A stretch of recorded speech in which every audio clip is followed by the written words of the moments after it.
Kaon daw mo at huwag magpulaw-pulaw. Okay naman siya. Ang problema na yung pagkaon. Kaya gipadala na mo sa duwad dito. Niya mo naman gidawas. Di man siya nagkakaon. Huwag ka nang binisaya. Nagkandiyahan. Wala yung mag-live ba? Wala tayo live. Ibaya siya mukha ng pagkaon. Mao lang ang problema. Pero iyang nagisina, nahatag naman tanan. So okay na siya. Taga-TV lang man daw dito. Wala pa may kabalo. Depende na sa legal counsel. Pero sige lang ako lang ka. Ako lang ka. Ayaw mong undang ha.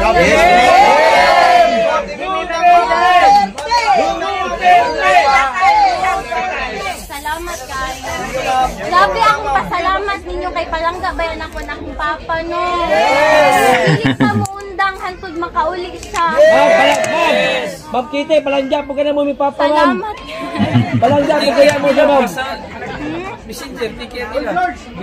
Ha?